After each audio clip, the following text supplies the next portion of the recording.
Hello everyone, আজকে হচ্ছে জামাই ষষ্ঠী, তাই সকাল সকাল হচ্ছিলাম রেডি। তোমরা তো এতক্ষণে আমার গেট রেডির ভিডিওটা দেখেই নিয়েছো, আর এই ভিডিওতেও দেখে নাও। এটা হচ্ছে আমার ফাইনাল লুক। আর সাজগোজ করলে বিছানার হালত তো এইরকমই হয়। আর এইদিকে রাজামশাই এখনো রেডি হচ্ছে। রেডি হয়ে বেরিয়ে পড়েছিলাম আমরা তিনজনেই, আর এই মানু, আমি, আর এদিকে জামাইয়ের মুখের হাসিটা খালি দেখো। জামাই ষষ্ঠী বলে কথা। 3টে মিষ্টি দোকান ঘুরে এই একটা মিষ্টি দোকান একটু ফাঁকা পেয়েছি, তাও আধ ঘন্টা লাইন দিয়ে মিষ্টি নিয়ে এলাম। আর দেখো এদিকে চেরি তো আমাদের দিকে আনন্দে আত্মহারা। জামাই ষষ্ঠী বলে কথা, জামাইকে আসতে না আসতে হাতে একটা লস্যির গ্লাস আর সাথে আমাকেও দিয়েছিল।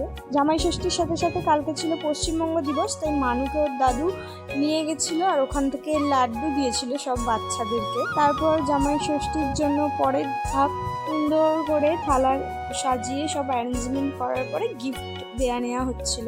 আর মানু তো এদিকে ভেবা চাকা খেয়ে আছে যে আমাকে এত গিফট কেন দিচ্ছে, কারণ মানু 3টে ড্রেস হয়েছে।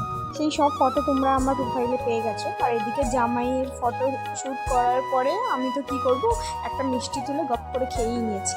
5 বছর আগে যেহেতু কেক কাটতে নেই, তারা আমার একটু বার্থডে সেলিব্রেট করার ইচ্ছে ছিল, তাই জামাই ষষ্ঠীতেই একটা কেক আনা হয়েছিল মানুষ জন্য। এদিকে খাওয়া দাওয়া শেষ হতে না হতেই পিসিও চলে এসেছিল। প্রতি বছর পিসি আর পিসি মশাইও আমাদের সাথেই আসে ষষ্ঠীতে বাড়িতে।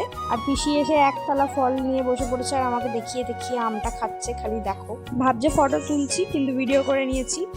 এই শাড়িটা আমার পিসি মাকে গিফট করেছে, আর এই সাদা শাড়িটা আমি আমার মাকে গিফট করেছি, আর এই গেঞ্জিটা তো বাপির। আর এইদিকে আমার মানু তো ডিমের কাছে আসতে পারলেই খুব মজা পায়। তারপরে লাঞ্চের সময় বসে পড়েছিল সবাই লাঞ্চ করতে, কিন্তু এখানে আমার ভিডিও তুলতে দিচ্ছিল না। আমি জোর করে একটা ভিডিও খালি ক্লিপ তুলেই চলে এসেছিলাম। দুপুরে ভাত ঘুমের পরে একটুখানি আমার কেক খেতে ইচ্ছে করছিল, তাই কেক খাচ্ছিলাম। আর এইদিকে দেখো পিসি নাক ডাকাচ্ছে। তারপর রাত্রেবেলা পিসমশাই আসার পরে আবার আম খাওয়া হচ্ছিল, গল্প করা হচ্ছিল। চলো টাটা, বাই বাই, দেখা হবে আবার একটা নতুন ব্লগ।